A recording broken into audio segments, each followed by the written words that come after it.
नमस्कार दोस्तों, मैं रीना आपके अपने चैनल रीना के चैनल इंडियन कल्चर में स्वागत करती हूँ। तो आज हम जानेंगे उत्पन्ना एकादशी के बारे में।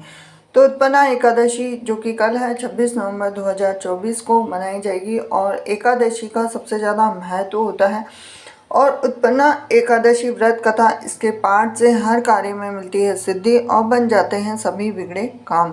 उत्पन्ना एकादशी मार्गशीर्ष माह के कृष्ण पक्ष की एकादशी तिथि को कहा जाता है।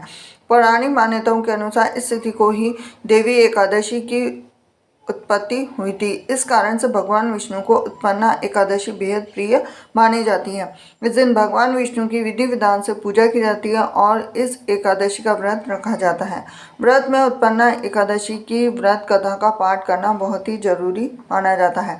इस कथा का पाठ करने वाले को हर कार्य में सिद्धि प्राप्त होती है और सभी बिगड़े काम बनते हैं। उत्पन्ना एकादशी भगवान विष्णु को बेहद प्रिय है और सबसे ज़्यादा खास इसलिए मानी जाती है क्योंकि इस दिन देवी का जो उत्पन्न हुई थी।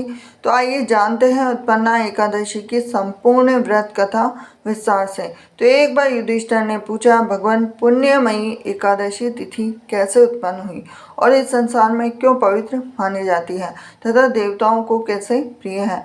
तो श्री भगवान बोले कि कुंती नंदन, प्राचीन समय की बात है, सतयुग में मूर नामक दानव रहता था। वह बड़ा ही अद्भुत, अत्यंत रौद्र और संपूर्ण देवताओं के लिए भयंकर था।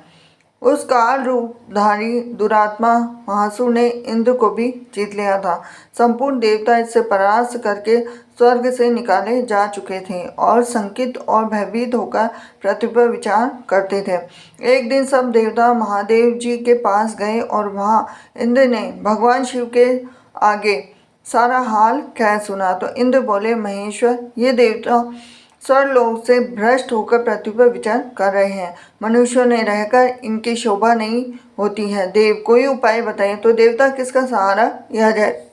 तो महादेव जी ने कहा कि देवराज, जहाँ सबको शरण देने वाली, सबकी रक्षा में तत्पर रहने वाले, जगत के शरण देने वाले और सबकी रक्षा तत्पर रखने वाले जगत के स्वामी भगवान गरुड़ ध्वज विराजमान है और वहाँ जाओ, वे तुम लोगों की रक्षा करेंगे। भगवान श्री कृष्ण कहते हैं, युधिष्ठिर, महादेव जी की बात सुनकर परम बुद्धिमान देवराज इंद्र संपूर्ण देवताओं के साथ वहाँ गए।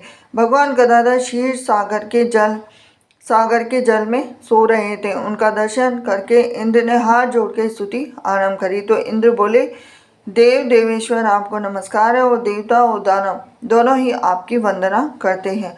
पुंडरीकाक्ष, आप दैत्यों के शत्रु हैं और मधुसूदन, हम लोगों की रक्षा कीजिए। जगन्नाथ, संपूर्ण देवता मूर नामक दानव से भयभीत होकर आपकी शरण में आए हैं, तो भक्त वत्सल हमें बचाइए। देव देवेश्वर, हमें बचाइए। जनार्दन, हमारी रक्षा कीजिए। दानवों का विनाश करने वाले कमल नयन, हमारी रक्षा कीजिए। हम सब लोग आपके समीप आए हैं और आप ही की शरण में आ पड़े हैं। भगवान, शरण में आए हुए देवताओं की सहायता कीजिए। देव, आप ही पति, आप ही निमित्ति, आप ही कर्ता, आप ही कारण है। आप ही सब लोगों की माता, आप ही इस जगत के पिता हैं। भगवान देवेश्वर, शरणागत वत्सल देवता भयभीत होकर आपकी शरण में आए हैं।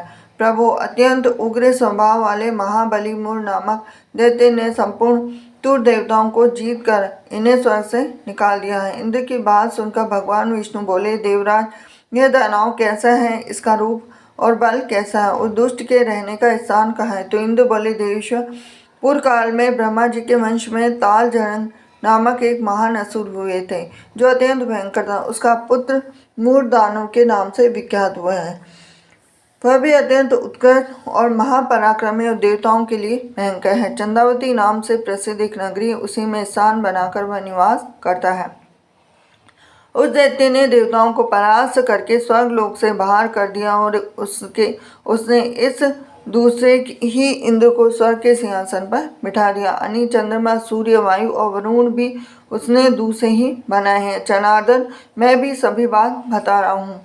उसने सबको ही दूसरे ही कर लिए हैं। देवताओं को भी उसने प्रत्येक स्थान से वंचित कर दिया है। इंद्र का यह कथन सुनकर भगवान जनार्दन को बड़ा क्रोध आया और वे देवताओं को साथ लेकर चंद्रापुरी नगरी में गए। देवता आदि देवराज बार बार गर्जना करने लगे और उससे परास्त होकर संपूर्ण देवता दसों दिशाओं में भाग गए। अब वह दानव भगवान विष्णु को देखकर बोला कि खड़ा रहे, खड़ा रहे। उसकी ललकार सुनकर भगवान के नेत्र क्रोध से लाल हो गए और वे बोले कि अरे दुराचारी दानव, मेरी इन भुजाओं को देख। यह कहकर श्री विष्णु ने अपने दिव्य बाणों से सामने आए हुए दुष्ट दानवों को मारना आरंभ किया। दानव भय से विह्वल हो उठे और पांडुनंदन तत्पश्चात श्री विष्णु ने दैत्य सेना पर चक्र का प्रहार किया। उससे छिन्न भिन्न होकर सैकड़ों योद्धा मौत के मुख में चले गए। इसके बाद भगवान मधुसूदन भद्रेश्वरम को चले गए और वहाँ सिंहावतु नाम की गुफा थी जो बारंबार योजना लंबी थी। पांडुनंदन और उस गुफा में एक ही दरवाजा था।